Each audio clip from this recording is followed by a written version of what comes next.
자, 제네시스 GV60 주행 안정성에 대해서 지금 논란이 많습니다. 저는 사실 최초의 오토뷰에서 영상이 떴을 때부터 의문점이 좀 있었죠. 근데 의문점은 이제 뭐가 있었냐면, 제가 아이오닉 기아 EV6를 리뷰를 하면서 느꼈던 건 차체 배터리가 가운데 있고 앞에 서브 프레임에 서스펜션이 달리고 뒤에 서브 프레임에 서스펜션을 달았는데, 현대자동차가 자랑하는 EGMP 엘렉트로닉 글로벌 모듈러 플랫폼, 전기차 전용 스케이트보드 플랫폼을 만들면서 엄청 자랑을 했단 말이에요. 근데 내가 하체 우리기를 하면서 차체를 뜯어보니까 뒷바퀴의 서스펜션의 구조가 공차 중량이 2톤에 다다르는 이 차를 제어하기에는 많이 부족해 보였단 말이죠. 만약에 제가 유튜브의 리뷰 경력과 경험이 별로 없는데 내가 이 차의 하체를 보고 서스펜션이 부족해 보입니다 라고 말하면 많은 사람들이 니 가진 게 뭘 알아 라고 말을 하겠죠. 그럼 저는 할 말이 없죠. 검증할 방법이 없죠. 근데 저는 지금까지 400대가 넘는 차를 리뷰를 했고 수백 대의 차를 하체를 다 뜯어보고 달리고 뜯어보고 조립하고 다시 달리고 리뷰하고 무한 반복의 메비우스 띠를 돌고 있죠. 이제는 모든 차가 머릿속에서 다 분해도가 그려질 정도로 엄청나게 많은 차의 회로도가 저의 몸 안에 들어와 있습니다. 이게 부족했어요. 뒷바퀴의 서스펜션, 노 사장이 늘 말하는 자동차의 주행성 플러스 안정성, 스포츠성. 어디서 나온다 그러죠? 조종성과 안정성의 캐퍼시티, 능력치는 뒷바퀴의 서스펜션의 구조에서 나온다고 노사장이 늘 얘기를 합니다. 자, 뒷바퀴의 서스펜션은 되게 중요해요. 자동차가 감에 있어서. EV6도 그랬고 아이오닉5도 그렇고 하체 오리기를 했을 때 불안했고 주행할 때 멀미가 나고 고속에서 차선 변경을 할 때 불안하다라고 제가 늘 얘기를 했습니다. 맞죠? 기억나시죠?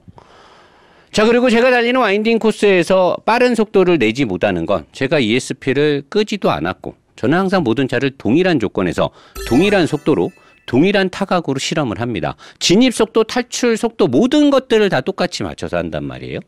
얘네들을 가지고 와인딩 코스를 제대로 달리지를 못했습니다. 겁이 나서요. 아주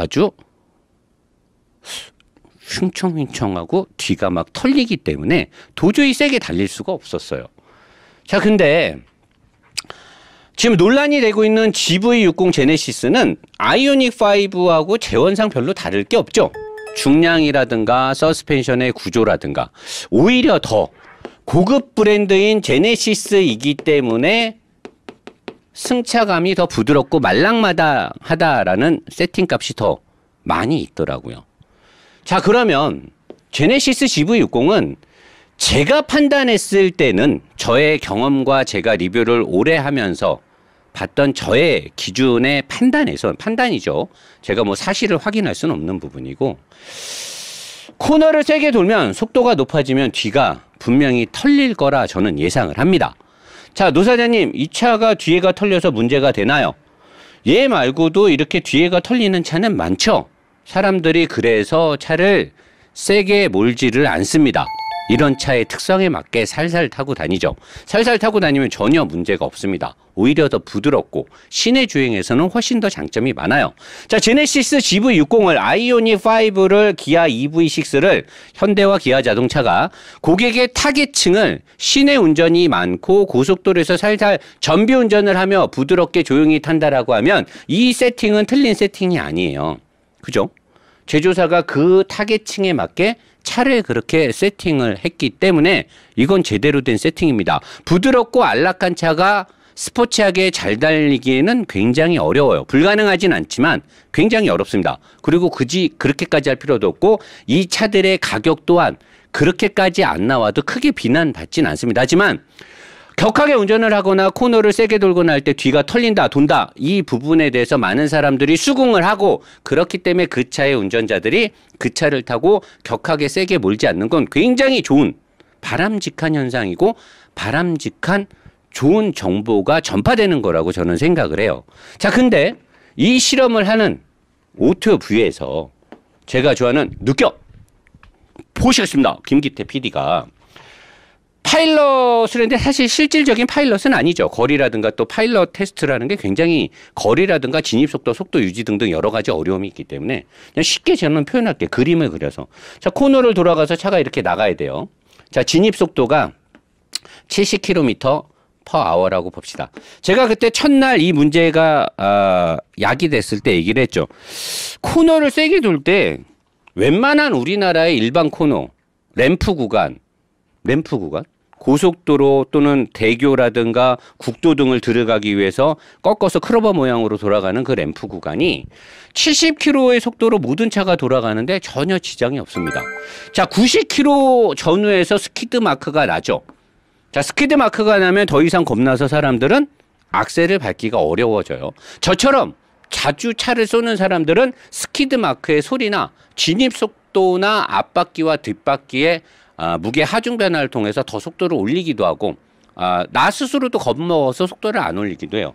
자, 100km로 주파하는 차 우리들이 타고 있는 일반 양산차들 중에 절반 정도는 100km로 램프를 다 돌 수 있습니다.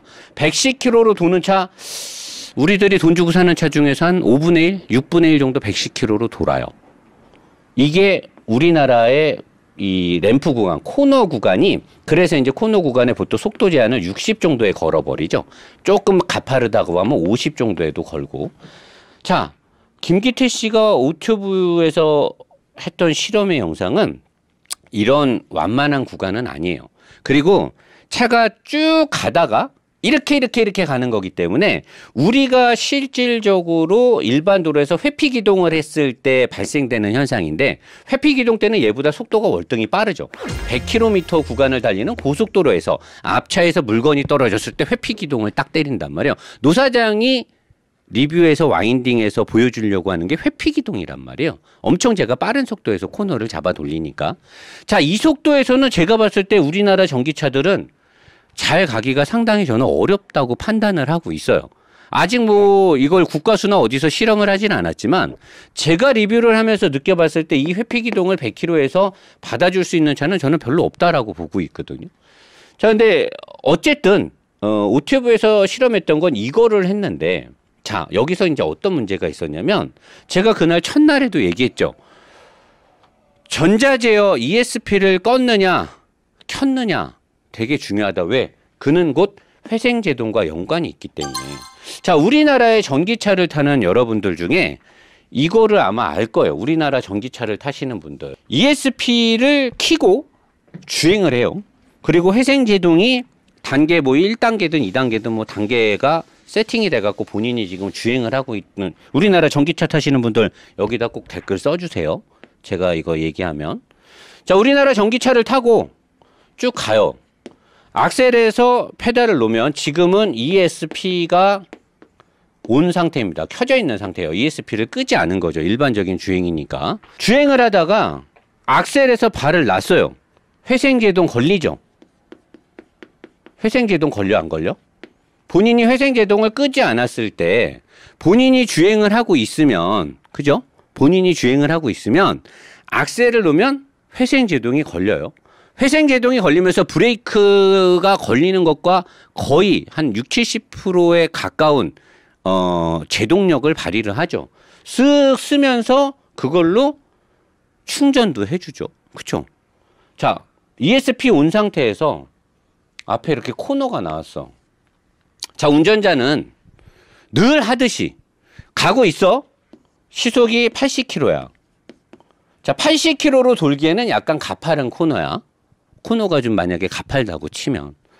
자, 운전자는 당연히 회생제동이 걸릴 걸 알고 브레이크를 밟지 않고 요 진입점 앞에서 부하를 세게 걸어서 충전을 많이 하기 위해서 이 앞에서 악셀을 놨어요. 자, 그럼 여기서 회생제동이 걸려야지. 80km로 주행하다가 내가 코너를 만나서 어느 때처럼 악셀을 놓으면 회생제동이 걸리니까 회생제동이 걸리면서 감속하면서 이 코너를 안전하게 나갈 생각으로 운전자가 악셀을 놨어요. 놨어. 자, 근데 이게 코너가 가파르니까 앞바퀴가 살짝 미끄러졌어, 여기서. 그러면 이제 어떻게 될 것 같아요? ESP는 회생제동을 죽여버립니다. 회생제동을 죽여요. 왜냐? 앞바퀴가 살짝 미끄러지면 회전을 감지한 거예요. 제가 그랬죠? ESP는 물리적으로 차에 문제가 생겼을 때 차체 자세를 제어잡는 거지, ESP가 차의 전체적인 움직임을 절대 잡아주는 게 아니에요. 차의 전체적인 움직임은 최초의 차를 만들 때 설계공학으로 잘 만들어야 잘 가는 거고, 그 이후에 ESP가 됐던 VDC가 됐던 모든 전자제어들이 들어와서 더 안전하게 보조적으로 잡아주는 역할들을 전자장비들이 하는 거지, 어떤 유튜버 말대로 이 전자장비들로 차가 움직이는 게 절대 아니라는 거죠. 부드럽게 타는 차들은 서스펜션의 다각도, 노사장이 늘 말하는 토우, 캠버, 캐스터, 앞바퀴, 서스펜션, 너클함의 움직임의 다각화, 텐션 스트레스의 각도, 킹핀 각도, 스티어링 암의 각도, 이 모든 것들이 접지를 잘하게끔 돼 있으면 80km 속도에서 앞바퀴가 안 미끄러지겠죠. 근데 부드럽게 세팅된 차는 80km의 중량이 2톤에 다다라는 전기차니까 코너에서 앞바퀴가 살짝 미끄러진 거죠. 자, 그럼 어떻게 돼요? ESP는 이 상황에서 회생제동이 걸리면 어떻게 된다? 차가 돌 거라는 걸 아는 거예요. 그걸 누가 알려줬어? 공학도들이 프로그램을 그렇게 입력을 해놓은 거예요. ESP가 AI로 인공지능으로 지가 아는 게 아니에요. ESP는요, 프로그램입니다. Electronic Stability Program. 공학도들이 모든 상황을 임의 설정으로 다 입력값을 넣어놓은 거예요. 이 값에서 벗어났을 때 이상 징후가 감지되면 작동을 합니다. 작동 범위도 다 입력이 돼 있겠죠. 바깥쪽 앞바퀴에 브레이크를 살짝 걸 것이냐, 모터에 엔진 브레이크를 걸듯이 회생제동을 살짝 걸어줄 것이냐, 안쪽 두 바퀴에 브레이크를 살짝 걸어주실 거냐, 뭐든 다 프로그램에 의해서 작동을 합니다.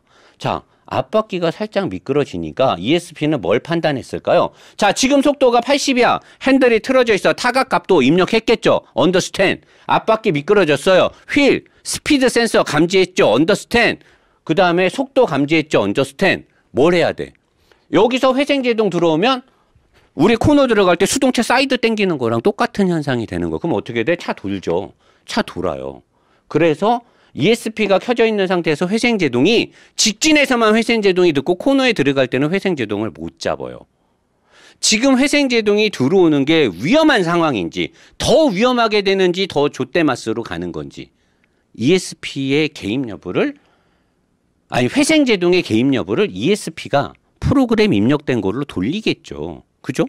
근데 ESP를 오프를 했어. 근데 ESP는 오프했는데 회생제동이 걸리는 단계를 활성화시켜 놨으면, 자, 코너를 돌 때 회생제동은 악셀을 뗐으니까 그대로 들어오는 거예요. 오토뷰의 김기태 씨가 이거를 알았느냐 몰랐느냐가 중요하다고 해서 내가 첫날, 지금으로부터 한 2주 전인가? 이 사건이 첫 발발했을 때 내가 이 얘기를 칠판에서 했잖아요. 오토뷰의 김기태 씨는 이거를 밝혀줘야 될 것이다. ESP를 오프했을 때 회생제동이 들어오는 걸 알았느냐? 그러면 회생제동이 들어오면 어떻게 돼요?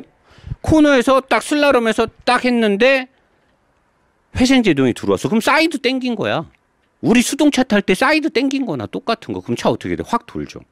근데 이미 제가 봤을 때 이 차는 코너를 그 정도 감아 돌리면 뒤에가 흐를 만큼 뒷서스펜션이 승차감 위주로 세팅이 돼 있단 말이에요. 스포츠로 버티게끔 세팅이 최초, 그러니까 ESP고 ESC고 다 필요 없고, 저는 그걸 개소리라고 생각합니다. 그건 다 그냥 변명일 뿐이고, 최초 차체 설계 시스템이 2톤이라는 중량의 전기차를 강하게 버틸 수 있게 만들지 않았다는 거예요. 기술이 부족해서 했느냐, 의도적으로 부드럽게 하기 위해서 했느냐는 현대자동차만이 알 것이고, 내가 타봤을 때 이 차는 코너를 격하게 돌았을 때 뒷바퀴가 견디기에는 어려워 보였어요. 자, 근데 여기서 회생제동이 들어왔어. ESP를 껐으니까. ESP를 끄면 회생제동의 개입 여부, 개입 안 하는 여부를 아무도 컨트롤 해주지 않아요. 무조건 악셀 때문에 회생제동 들어오는 걸 거예요. 내가 알기로는 그래요. 그러면 김기태 씨가 실험했던 거에서는 샥 돌렸을 때 뒤가 심하게 말리게 되는 거죠. 사이드를 땡긴 꼴이나 다름없으니까. 자, 그럼 여기서 어떤 두 가지 문제가 생기느냐. 첫째, 모르고 했다.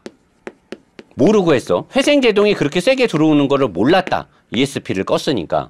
그러면 지금에서라도 다시 실험을 하고 그때 회생제동이 개입을 해서 뒷바퀴가 더 심하게 날아가는 걸 미처 영상에서 말하지 못했기 때문에 이 부분은 시청자분들한테 사과드린다. 하지만 이거를 감안하더라도 차는 이만큼이 털리기 시작했다를 증명하면 저는 참 좋을 것 같아요. 아니면 두 번째, 이건 정말 싫은 건 내가 싫어하는 상황인데 알고 했다. 이러면 이제 문제가 되는 거죠. 만약에 ESP를 오프한 상태에서 회생제동이 들어오는 걸 알았어. 그 상태에서 잡아 돌렸어. 더 돌죠. 사이드를 땡긴 거나 다름없으니까. 근데 그걸 방송에서 얘기를 안 했어. 그리고 차가 돌아서 차가 안 좋아요. 만들다 말았어요. 라는 식으로 얘기를 하게 되면 이러면은 의도적으로 영상을 과하게 표현하게 된 거예요. 자, 그래서 오토뷰의 김기태 씨는 이번에 올린 해명 영상에 여러 제조사의 자료를 오픈한 건 좋았지만 그건 웬만한 사람들은 검색하거나 다 알 수 있는 내용이니까 제가 봤을 때는 ESP를 오프했을 때 회생제동이 들어오는 거를 몰랐다. 왜냐하면 ESP를 켜고 했을 때는 코너에서 그런 현상이 안 생기거든. 회생제동을 이렇게 죽이니까. 알고 했으면 이건 좀 문제가 될 수 있는 사항이 있는 거예요. 현대자동차 제네시스 GV60의 설계적인 것들에 대해서 많은 비난이 시청자들로 하여금 나오니까 나는 여기서 왜 이걸 해명하는지 여기서부터 나는 이해가 안 돼요. 자기가 무슨 현대자동차 대변인이에요? 현대자동차에서 대변하면 될 것을 굳이 본인이 해명을 하겠다고 하니까 어쩔 수 없이 나도 여기서 얘기를 할 수밖에 없는 거예요. 옛날에 스마트 스트림 엔진 오일 감소 현상처럼 본인이 나서서 자처해서 하고 있으니까 이건 내가 일부러 누군가를 저격함이 아니라 진실을 밝히기 위해서 본인이 자기가 현대자동차 대변인처럼 얘기를 하니까 내가 얘기를 할 수밖에 없는 거예요. ESC를 오프를 하면 전작에서 전작이라고 하는 건 자기가 이제 다른 영상에서 말한 건 것 같아요. 전작에서 설명했던 것처럼 ESC를 통해 자세를 확실하게 잡을 수 있는 그러한 기술력을 확보하고 있으니 말이 많으면 쓸 말이 없다라고 하는데 상당히 말이 많아요. 다시 한번 요약해서 한번 요점을 잡아볼게요. ESC를 오프를 하면 전작에서 설명했던 것처럼 ESC를 통해 자세를 확실하게 잡을 수 있는 그런 기술력을 확보하고 있으니 그러니까 ESC를 키면 자세 제어를 확실하게 할 수 있는 기술력을 확보하고 있대요. 현대자동차가. 근데 이제 후륜인데 ESC를 오프한 거야. ESC를 오프한 거야. 자, 하드웨어 자체를 좀 더 스포츠 성향으로 세팅이 과감하게 본인이 오늘인가 어제 그런 글을 썼어요. 자기는 오버 세팅이라고 얘기한 게 아니라 오버 성향이로 뭐 그런 식으로 얘기한 것 같더라고. 내가 뭐 자세히는 안 봤는데 오버 성향이라고 한 게 아니라 본인이 뭐라고 얘기를 하셨냐면요. 하드웨어 자체를, 하드웨어는 뭐예요? 자동차 설계예요. 하드웨어란 뭐를 말하는 거냐? 이렇게 뼈다구와 서스펜션과 바퀴 너클함 등을 다 만드는 걸 이런 걸 하드웨어를 만든다고 하는 거예요. 하드웨어 자체를 좀 더 스포츠 성향으로 세팅이 과감하게. 제네시스 GV60은 고급차고 부드럽게 타는 차예요. 그런 제네시스 GV60을 과감하게 스포츠 성향으로 최초의 하드웨어 차체를 과감하게 될 수 있으니까 세팅을 가능한 거예요? 제네시스 GV60을 이렇게 과감하게 스포츠 세팅을 한다고요? 그래서 후륜구동에서 오버스티어가 발생될 수 있는 하드웨어 세팅이 된 거고 오버스티어를 할 수 있게끔 하드웨어 세팅을 했대요. 오버 세팅으로 차를 세팅했다는 거예요. 본인이 이렇게 얘기하셨어요. 제네시스 GV60이 오버스티어를 발생할 수 있게 하드웨어 세팅이 됐다. 증명하시라고요. 본인이 이렇게 얘기를 하셨어요. 이 얘기를 필두로 이 사건이 난리가 난 거예요. 김기태 씨가 뭐 차알못이냐 뭐냐 어쩌고냐. 본인이 이 사태를 키운 장본인이라고요. 오튜브에서 이렇게 한 게 아니고 내가 봤을 때는 오튜브에서는 이거 증명하면 되는 거고 자 본인이 이걸 증명하면 돼. 그러면서 본인이 또 뭐라고 워딩을 했냐. 의도적인 오버 세팅으로 재밌게 하기 위해 살짝 뒤가 흔들리고 날아가게 세팅을 한다. 뭐예요? 의도적인 오버 세팅. 본인이 정확하게 얘기했어요. 오늘인가 어젠가 영상 보고 뭐 글 쓴 거 보니까 자기는 그런 적으로 얘기한 적 없다는 식으로 얘기하시던데 본인이 정확하게 한 말을 내가 그대로 받아 적은 겁니다. 의도적인 오버 세팅으로 재밌게 하기 위해.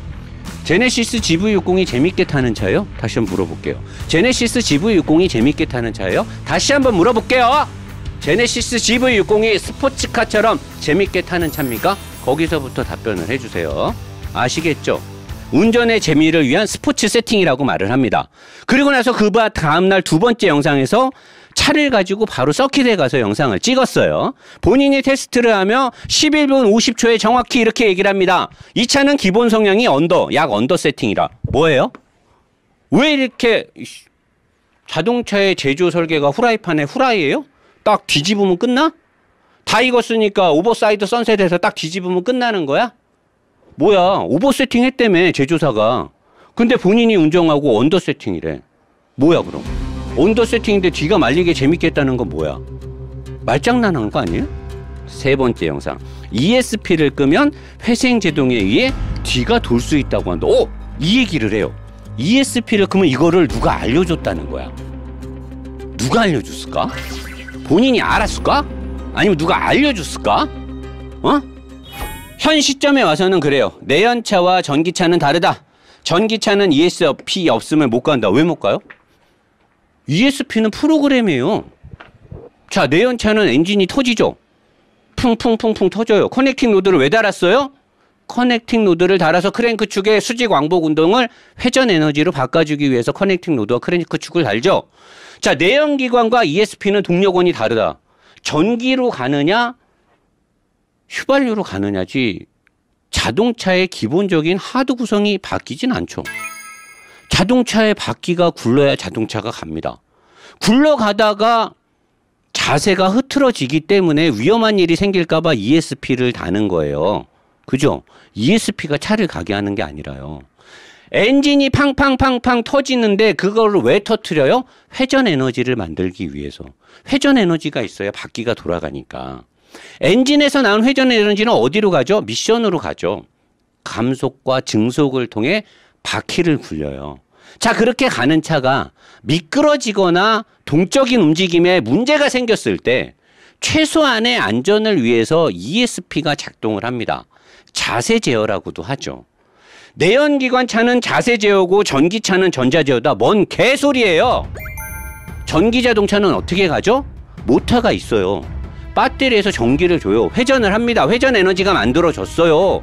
그 회전 에너지는 어디로 가죠? 감속기로 가요. 내연기관의 미션과 같은 원리죠. 감속기를 거친 회전비는 어디로 가죠? 바퀴로 가요. 그렇게 전기차가 구동을 합니다. 그 전기차도 무겁기 때문에 미끄러지거나 자세가 흐트러져요. ESP가 들어옵니다. 전기차는 전자제어고 내연기관차는 자세제어다? 뭔 개소리예요. ESP라는 말을 왜 똑같이 쓰고 ESC라는 말을 왜 똑같이 쓰는데요. 자동차는 똑바로 안전하게 잘 가야 되는 게 우선이에요. 그리고 보조적인 모든 수단을 넣어서 더 안전하게 가게 만드는 거죠. ESP가 없으면 전기자동차가 못 간다고요? 내기하실래요? ESP 띄고 가나 안 가나? 아니 그러면 컨트롤 박스 뭐하러 있습니까? 예?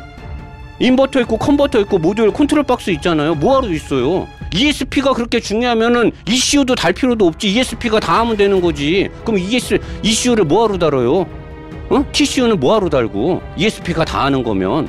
전기차도 마찬가지예요. 모듈러 박스를 그럼 뭐하러 달아요? 그 안에 ESP의 프로그램이 추가가 되는 거지. 무슨 ESP가 전기자동차를 통체 제어를 하고 그런답니까? 뭐 말도 안 되는 소리라고 그러세요. 어려운 단어를 쓰고 복잡한 말을 하는 사람이 그 사람이 범인인 거예요. 아니에요? 나는 맞는 것 같은데? 본인이 그게 싫어요? 그러면 그거부터 얘기하시면 돼요. 현대가 답변해야 될 내용을 왜 본인이 답변을 하고 있는지부터 얘기를 하시고. 월 매출이 얼마라 그랬어요? 그때 내 동작에서 라이브 할 때 내 라이브에 들어와서 본인이 글 썼죠. 월 매출 얼마라고 하셨죠? 건축 설계사 사무실 CEO라면서요. 어느 회사요? 나 회사 한번 찾아갈게요. 월 매출 어마어마한 월 매출을 내는 건축 설계사 CEO라면서요. 유튜브는 취미로 하신다 그러지 않았어요? 제가 찾아가려니까 그 회사 이름 좀 알려주세요. 내가 그때 기억하는 거는 월 매출 300억인가로 기억을 하거든요. 아마 그때 이 방송 보신 분들 많아요. 회사 찾아갈게요. 회사 가서 얘기해요. 자, 그 다음에 카이스트라고 나무위키에도 있었고 많은 사람, 저도 카이스트인 줄 알았어요. 본인하고 5년 전에 통화할 때. 카이스트라고 하지 않았어요? 졸업장 까세요. 왜 안 까요? 아니면 아니라고 본인이 어떤 대학 나왔는지 까세요. 저는 딱줄입니다. 미안합니다. 딱줄이라. F3 선수 출신이라고도 했죠. 이 두 내용이 예전에 내가 많이 물어보니까 나무위키에서 없어졌어요.